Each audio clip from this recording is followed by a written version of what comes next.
બરાબર જ છે ને? ઓકે, તો હેલોજિનેશનમાં લાસ્ટ ટાઈમ જે છે એમાં તમને એની ક્રિયાવિધિ ભણાવી દીધી હતી, ક્રિયાવિધિ. હવે જે છે એક બીજી વસ્તુ કે અહીંયા જે છે સમજો કે આલ્કેન જે છે, આલ્કેન સાથે હેલોજનની રિએક્શન થતી હતી.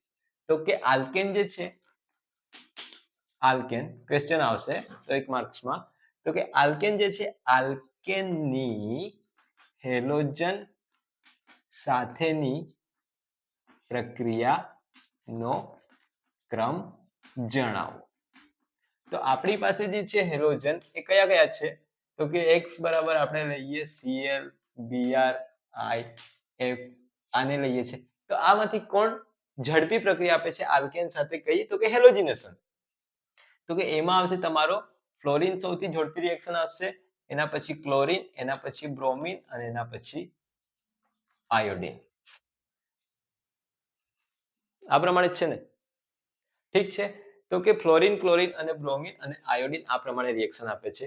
હવે એક બીજી વસ્તુ, તો કે આલ્કેન સંયોજનની આયોડિન સાથેની પ્રક્રિયા કરવામાં આવે, સમજો. તો કે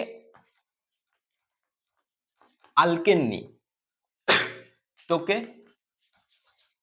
અહીંયા સમજો, તો કે CH3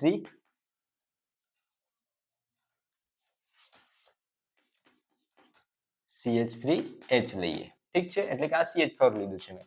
તો કે આલ્કેનની આયોડિન સાથેની પ્રક્રિયા કરવામાં આવે અને એ પણ હેલોજિનેશનની પ્રક્રિયા કરવામાં આવે. તો આ પ્રક્રિયા જે છે આ કેવી છે? પ્રતિવર્તી પ્રક્રિયા છે. કેવી છે? પ્રતિવર્તી પ્રક્રિયા છે.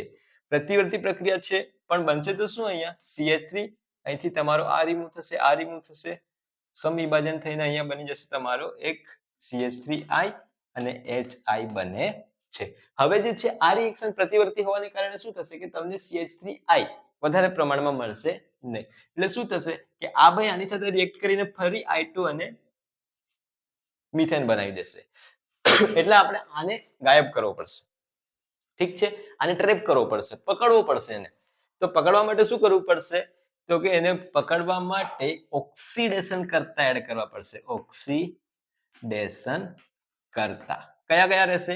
તો 1 માર્ક્સમાં થશે કે હેલોજિનેશનમાં આલ્કેનની આયોડિન સાથે રિએક્શન કરતી વખતે કયા ઓક્સિડેશન કરતાનો ઉપયોગ કરવામાં આવે છે? તો એ ઓક્સિડેશન કરતા થઈ જશે HiO3 અને HNO3 જેવા ઓક્સિડેશન કરતાનો ઉપયોગ કરવામાં આવે છે.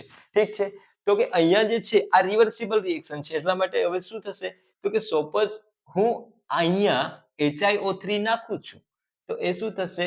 તો કે એ આયોડિન સાથે, હાઇડ્રોજન આયોડાઇડ સાથે રિએક્શન કરશે, HiO3 સાથે રિએક્શન કરશે અને એ બનાવી દેશે, તો કે આ બનાવી દેશે I2 અને વોટર મોલેક્યુલ બનાવી દેશે. એટલે તમારું જે છે HI એ ટ્રેપ થઈ જશે અને આયોડિન માં કન્વર્ટ કરી દેશે અને વોટર મોલેક્યુલ છૂટો પડશે.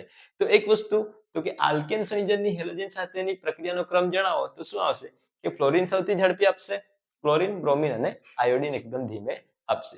બીજી વસ્તુ, તો કે આયોડિન સાથેની રિએક્શન કેવી છે? તો કે પ્રતિવર્તી. એને ટ્રેપ કરવા માટે ઓક્સિડેશન કરતા કયા? તો કે HiO3 અને નાઇટ્રિક એસિડ. ઓકે, તો HiO3 સાથે પ્રક્રિયા કરશે તો શું બની જશે? I2 અને H2 બનાવી દેશે. એટલે આમાં તમને મિથાઇલ આયોડાઇડ મળી જશે. એક બીજો 1 માર્કનો સવાલ લઈ લઈએ. તો કે હેલોજિનેશન પ્રક્રિયામાં હેલોજન સાથે આલ્કેન સંયોજનોનો પ્રતિક્રિયાત્મકતાનો ક્રમ જણાવો. તો કઈ રીતે થશે? હવે અહીંયા એ વસ્તુ વિચારવી પડશે કે હેલોજિનેશન જે છે કઈ રિએક્શન છે? તો કે મુક્ત મૂલક. કઈ રિએક્શન છે? મુક્ત મૂલક રિએક્શન છે. તો મુક્ત મૂલકની સ્થાયીતાનો ક્રમ તમે કહો. સ્થાયીતા, તો સ્થાયીતાનો ક્રમ કેવી રીતે થશે? તો કે ટર્શરી સૌથી વધારે સ્ટેબલ, સેકન્ડરી અને ત્યારબાદ પ્રાઇમરી. તો એનો ક્રમ આ પ્રમાણે થશે કે તૃતીયક આલ્કેન સાથે ઝડપી કરશે, એના પછી દ્વિતીયક, એના પછી પ્રાથમિક, અને પછી લાસ્ટમાં લઈ લો તમારો CH4 લઈ લો. ઠીક છે, આ પ્રમાણે રિએક્શન થશે. આ થઈ ગયા તમારો, આ તમારો 1 માર્ક્સનો સવાલ થઈ ગયો, આ થઈ ગયો અને આ થઈ ગયો. આટલી વસ્તુ અહીંથી જોવાની છે. ક્રિયાવિધિ તમારી જે હેલોજેનેશન 2 માર્ક્સમાં પૂછાય અને ત્યાંથી જો 1 માર્કના નીકળતા હોય તો આ વસ્તુ છે. ઠીક છે, ઓકે.